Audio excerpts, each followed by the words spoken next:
back to the Retire with Confidence podcast. Before we get started, I want to mention that this episode is sponsored by CWOs for Hire, which is the financial planning firm that I co-own with my partner Dennis Fry. We've mentioned in previous episodes that we are in a window where we are bringing on new retirement planning clients. That window is about to close because we are now in mid-February, so we're going to be closing that soon. If you would like our help, please feel free to give us a call. We're still happy to talk with you and bring you on board if it is the right fit. But for the next couple months, pretty shortly here, we're going to be closing that window for the next couple months because we're going to be really heavy into meeting with all of our clients and taking care of their taxes and doing some planning for 2024 and beyond. So we closed that window of bringing on new clients for a while. We'll open it up again in a couple of months, but there's still a little bit of time. If you are interested, please reach out to us. We are happy to help. Today, I want to talk about risk tolerance questionnaires. Generally, I'm not a fan. I'm going to do my best not to bash them too hard because there are some that are better than others. But what risk tolerance questionnaires are, and you'll see this a lot, especially with online planning tools, which can be hit or miss. But even a lot of financial advisors use them and not necessarily in a great way. Not that there's anything nefarious going on.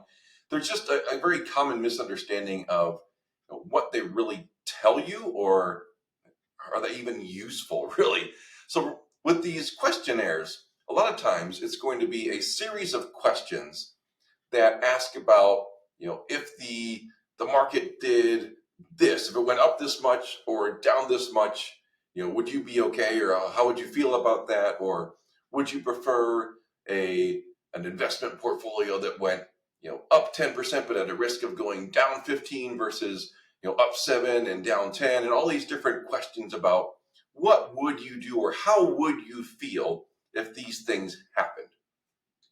Again, some are better than others because there's a little bit more behavioral science built into some of them, so I don't want to just totally bash them.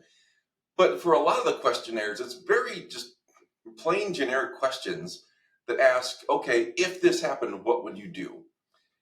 The truth is, we're not very good at determining what we would do if something happened. I feel like that's if somebody said, well, Dave, if you were on an African safari tour and an elephant started charging at you, what would you do? I can guess. I don't know. And I bet that 99% of people have no clue. There's probably 1% of people that either know animals really well or familiar with Africa or whatever. It just, they would know, oh, well, if an elephant charges at you, this is what you do. The option might be just start praying. But if somebody said, hey, if an elephant started charging you or a bear did this, what would you do? I can guess what I would do. I don't really know what I would do. And we find this even in investments. We've seen this firsthand. We don't use risk tolerance questionnaires, but we will have discussions with clients about what they think, what they feel. And it's been really interesting. Sometimes it'll match up, but you wouldn't believe how many times we'll have people come in and go, oh, I can't stomach it. I can't take the risk. And then we'll have an event or maybe a year like 2022 where the market's not so good. And those people are going, it's fine. No worries. We got this plan. We're good. Then on the flip side, we'll see people who are like, oh yeah, I can handle the ups and downs. But then as soon as the market drops, 3%, they're going, what's going on? What's going on? What's happening? So we've seen just the broad spectrum of what people think they would feel versus what they actually feel. Sometimes it matches. Oftentimes it doesn't. And if all you're doing is going off these risk tolerance questionnaires that maybe it gives you a score from 1 to 10 on if you're tolerant to risk or not, that's just not a great way to develop a plan for you. What those could be used for, and this is really where our discussions with clients come into play, is it could be used to make small adjustments. Because first and foremost, the plan it has to be the plan. We put together the plan specific to you. So if you're doing your own planning, you need to look at how much income do I need for retirement? what does that mean relative to the investments that I have, to the Social Security that'll come in, the pension that'll come in if you have that. How do you craft the plan for you and then make the investments fit that?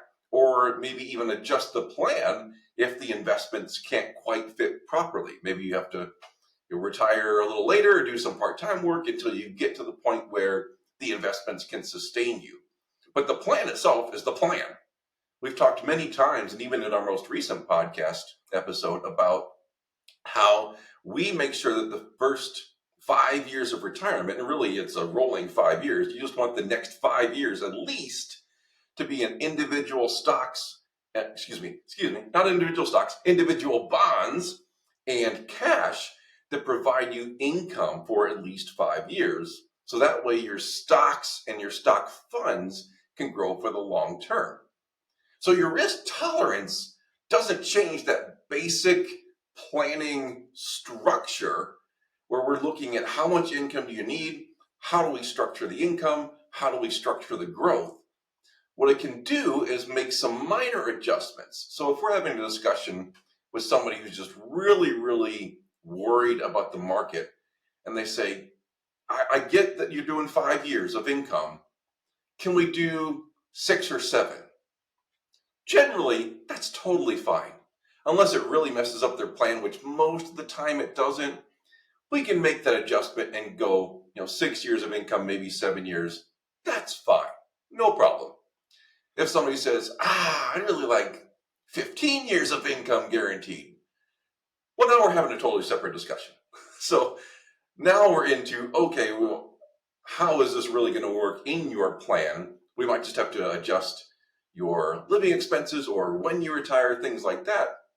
But the point is that at no point can you say, well, I want to have this in retirement and then try to backfill some sort of questionnaire or feeling onto that. It really has to be, this is what I want retirement to be. Does that work with a proper plan? And can we make minor adjustments around that? Sure. But the questionnaire itself should never drive how you handle the investments. It's the plan that drives how you handle the investments.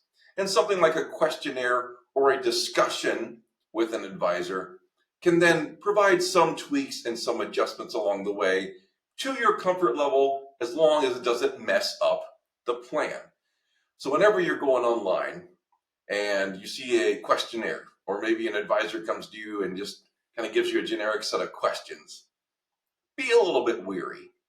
You first absolutely want to make sure that you have the plan in place.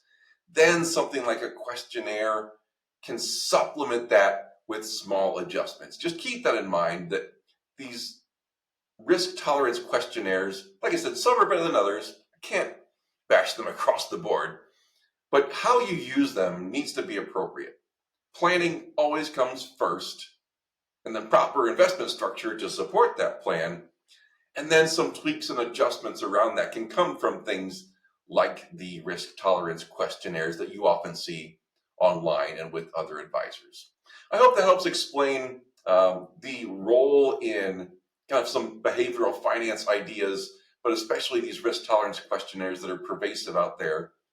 Again, especially with the online planning tools, which I'm not a super big fan of. So just keep that in mind for perspective. Make sure you got the plan. Make sure the investments are structured well. Then you can start looking at some of the more emotional what ifs. What do you think could happen, to make some smaller adjustments to the plan along the way?